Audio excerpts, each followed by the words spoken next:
Assalamualaikum warahmatullahi wabarakatuh. Perkenalkan, nama saya Agustiana Solikan, Prodi Bimbingan Konseling Islam, Institut Agama Islam Negeri Samarinda. Jadi di sini ada beberapa video hasil wawancara dengan beberapa pengusaha, khususnya di daerah Kombeng, Kabupaten Kutim. Tujuan dari wawancara ini adalah untuk memenuhi tugas mata kuliah kewirausahaan.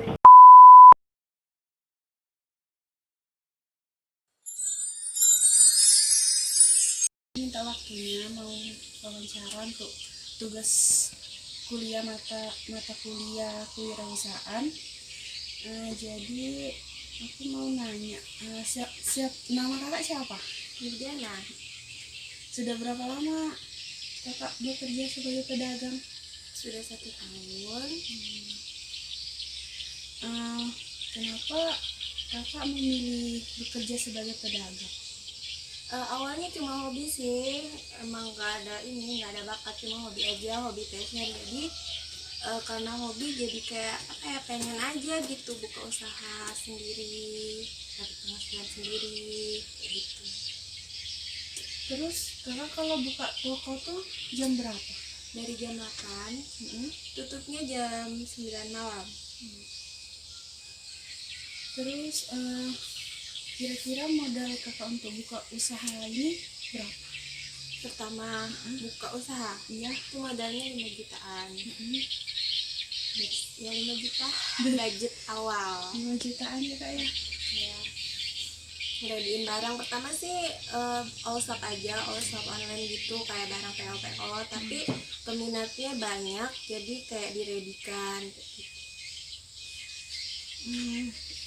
Terus kira-kira berapa keuntungan dagangan kakak ini? Bisa dibilang 0,5% dari modal. Lumayan ya kan? Ya, soalnya kalau kita jualan fashion itu harus ngikutin kayak fashion yang lagi hit di kalangan anak muda, jadi kita harus pilih model-model terbaru, terus nyetoknya juga nggak harus banyak, 1-2 kayak gitu ya. Yang penting dia cepet habis, nanti kalau banyak peminatnya baru kita order lagi kayak gitu. Kalau kita nyetoknya banyak, itu kayak di toko-toko yang zaman dulu gitu, maksudnya dia banyak barang cuma nggak cepet habis kayak gitu. Jadi kan kayak simpan gitu ya. Langsung stok habis order lagi kayak gitu. Terus apakah itu udah cukup untuk kebutuhan kakak sehari-hari? Alhamdulillah udah sih. Udah ya, cukup lah. Bisa lah ya untuk sehari-hari gitu. Nah, terus gimana nih cara kakak untuk menarik perhatian konsumen untuk membeli di tempat kakak ini?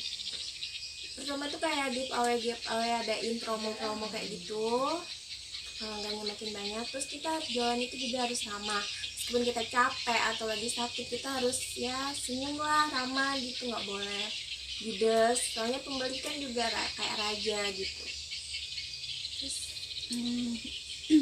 Terus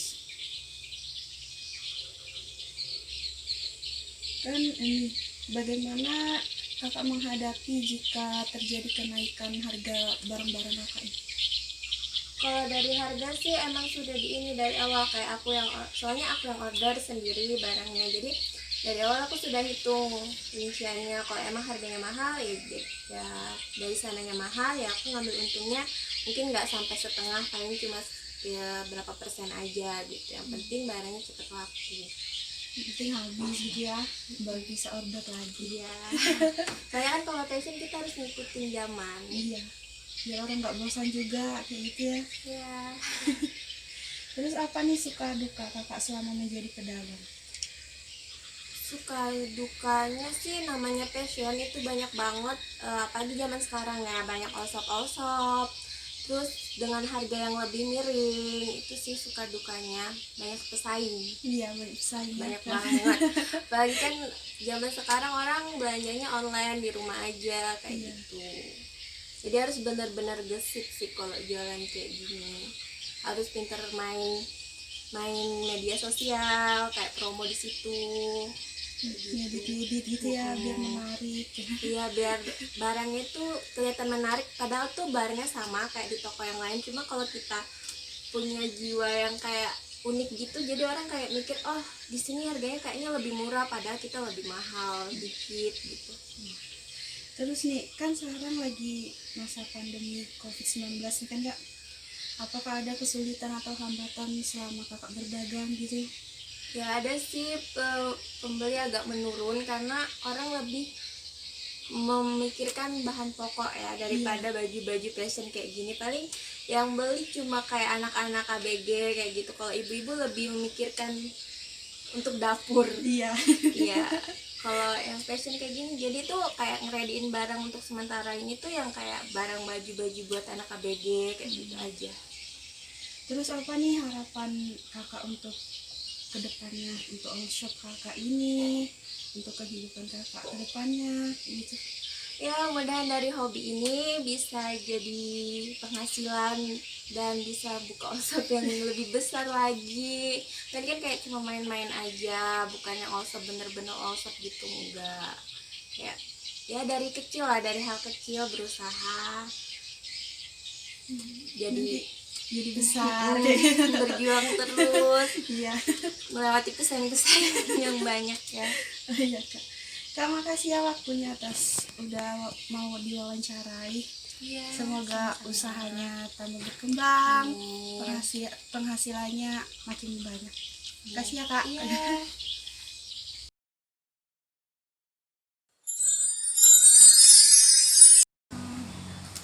Maaf sebelumnya Mbak, saya minta izin untuk wawancara dalam hal tugas kuliah saya, mata kuliah kewirausahaan.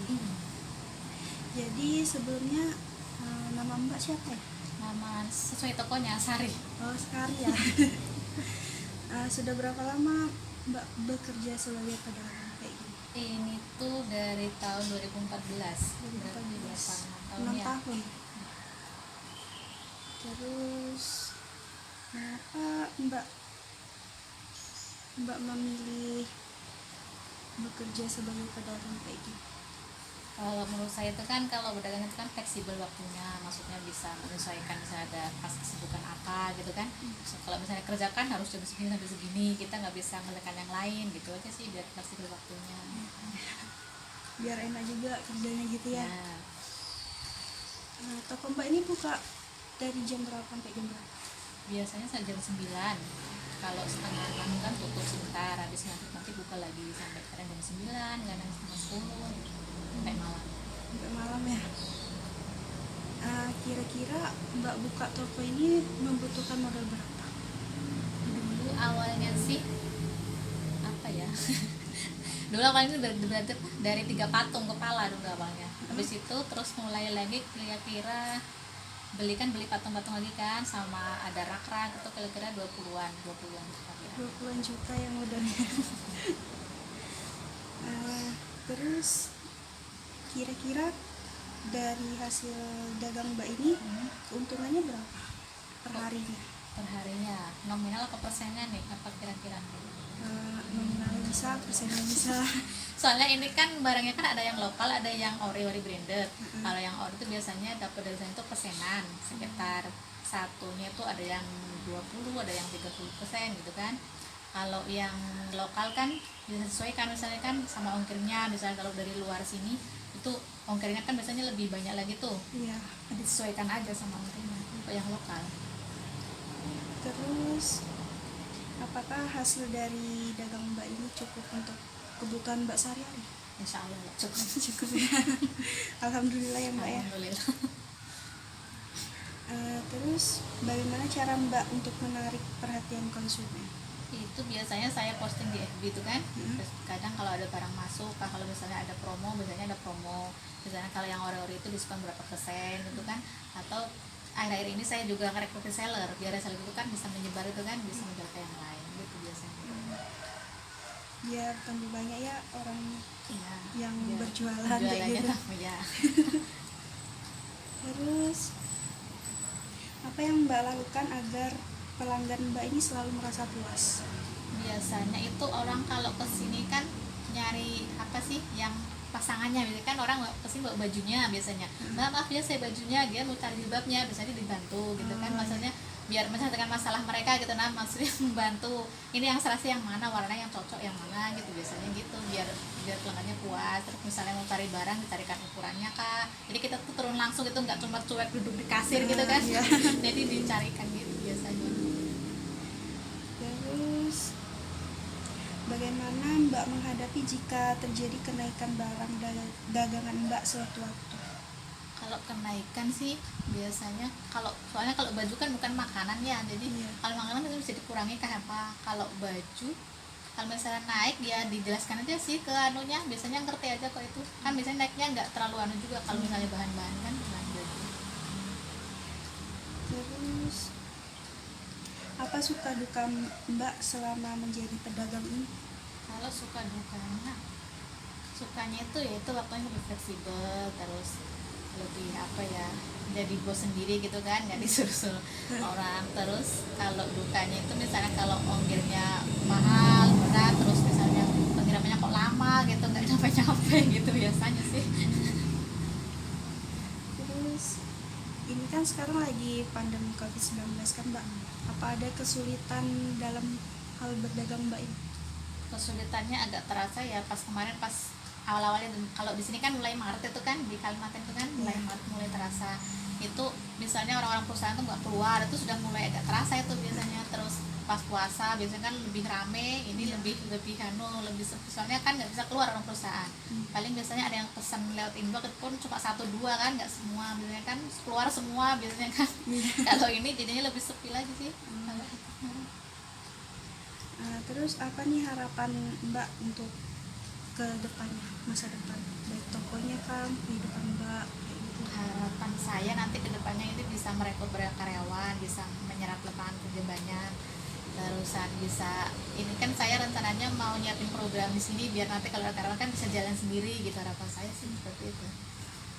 Makasih ya Mbak atas waktunya bersedia diwawancara, semoga usahanya tambah lancar, tambah maju. Makasih Mbak.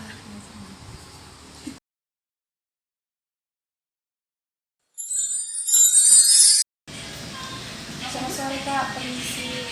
Sebelumnya saya minta izin untuk waktunya untuk mewawancarai Kakak dalam hal memenuhi tugas kuliah mata kuliah kewirausahaan.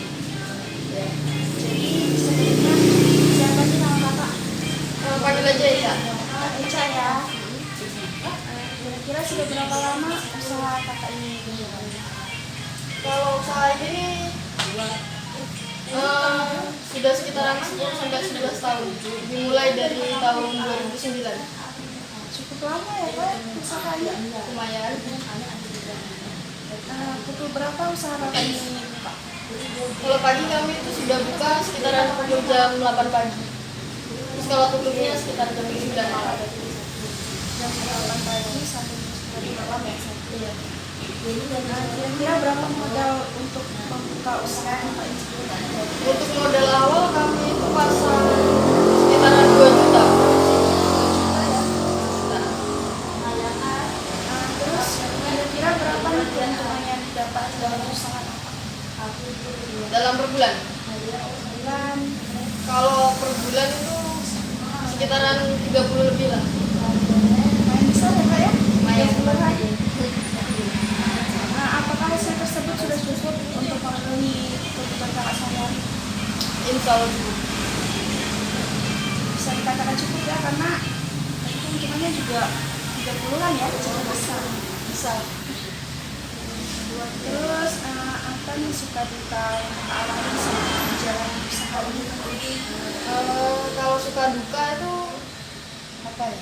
Mungkin bisa dikategorikan kalau lagi sepi itu mungkin bisa rugi, tapi kalau lagi ramai ya kita juga banyak pemasukan. Itu aja sih.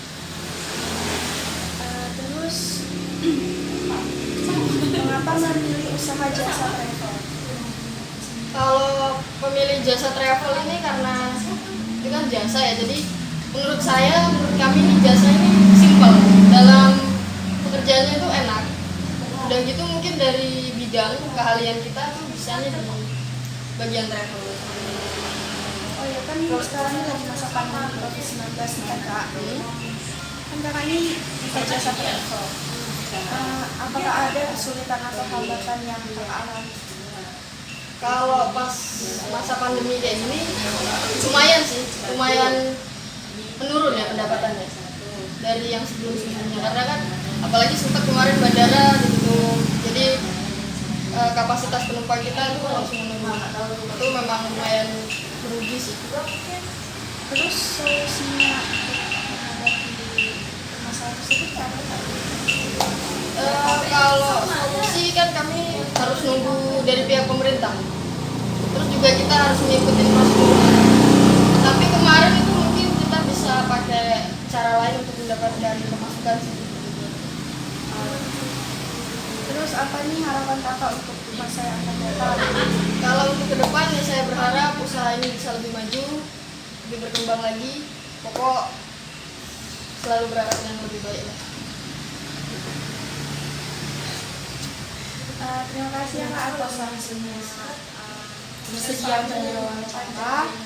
Semoga usahanya bisa berkembang pesat, baik. Terima kasih Kak. Iya. Itulah hasil dari beberapa wawancara yang saya lakukan. Semoga video wawancara tersebut dapat memberikan manfaat yang baik dan dapat diterima. Terima kasih. Wassalamualaikum warahmatullahi wabarakatuh.